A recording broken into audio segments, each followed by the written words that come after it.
3 points to Jim White for that answer, yet you give 4 points to Ellis. As if the points I had is actually accurate to what I'm putting up in the thing. Yeah, but my sister enjoys the show. She likes to tweet afterwards. But... Very good. What else do you want to talk about? I want to have my day at the pub with Ellis, actually, and I want to have it here. Keep talking. I've got questions to ask him. Ellis, do you speak Welsh? It's my first language, Pat. Yeah, it's just the language I'd speak up. God. What does Fyny off mean? What's what? Capital I, Fyny, then AF. Fyny off. I don't know. As a Welsh, I'm into Welsh music at the moment. Oh, who are you listening to? Sister Wives, Taxidermy. Oh, really good bands. Lovely stuff. How are you finding out about this, Pat? Because that's my passion. Oh, yeah, no, but I mean, are you listening to Hugh Stevens or something? Is that No. I've got some of that from lots of different places. Scared to Dance do a bit of that podcast they do. It's very, very good with that sort of stuff as well. I just want to set the stage. Don't tweet me. I know this is the worst podcast extra ever. Don't tweet me. I'm not going to reply. Okay, then lift it. Go on, lift it then. Okay, okay. You asked Pat to go for a pint with you. Which 3 fighting talkers would you have around a pub table if you could only have 3, past, present, or indeed someone who's never been on the show that should be? No, I'll rule that out because that means just anyone. So yeah, past or present fighting talkers, 3 people around a table. Who do you go with? Well, I can start. Pat, number 1. Mm-hmm. Do you know what? Steve Bunce. I was going to say Bunce as well. Bunce's there. And then I would do my impression at him. Yeah. Until I soured the atmosphere. Until he punched you. Yeah, until he punched you. Absolutely knocked your sparkle. Yeah. And he'd be good though, because he's the type of person, Steve Bunce, somebody I've been out with. He can pick any area of London, right, in particular, but probably most places in the world. And he can tell you where the best curry goat is. He can tell you where the best... chicken madrasas. He can tell you that he always knows the best place to go in any given area. It's never the obvious touristy part. So he'd be there. Who else you got? So you got Pat. You've got Steve, who knows nothing about music. So you've created a bit of friction. Yeah, I could have a good music chat with Pat and Ivo Graham, I think. Ivo, okay, that's good. Right, who you taking, Jenny? You know what?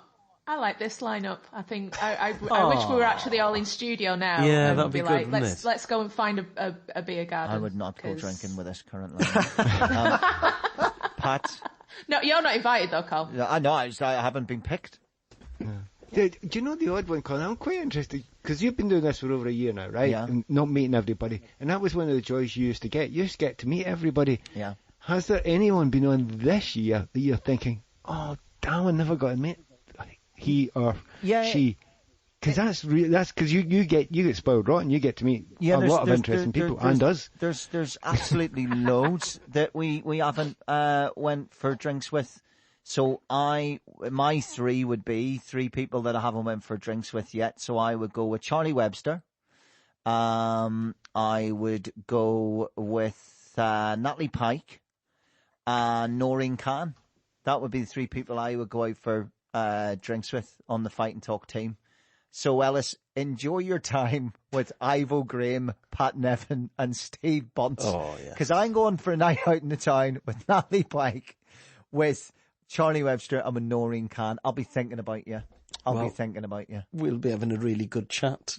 Colin. Yeah. So I'll be dancing and karaoke in the night away. You can either join us or join them. You get a choice, right? Colin. You'll be in a bar with literally, you'll be the youngest person in it, Ellis. You'll be the young. I will be feeding from the fountain of youth.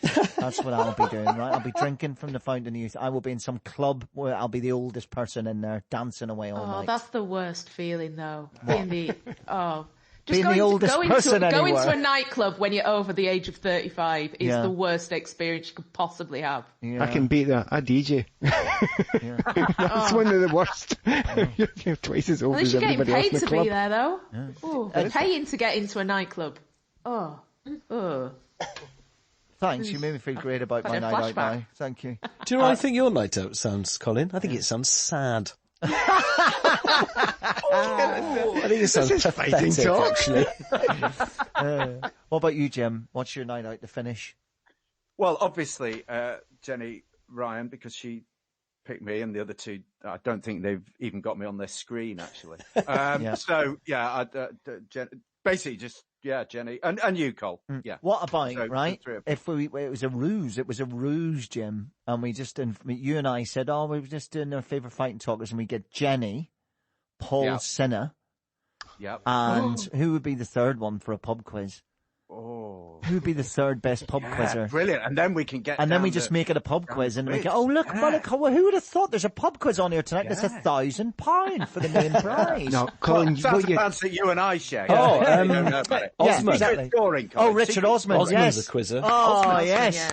Best quiz show. Yeah, that would be the best night out, actually, of any fighting talk group. Colin, karaoke with Jenny would be amazing. You're giving it away here. What you need to do is get somebody who's the worst quizzer you know, so that it doesn't look so obvious. Who's the worst quizzer? That's you. Correct. The worst person at quizzes ever. You just panic.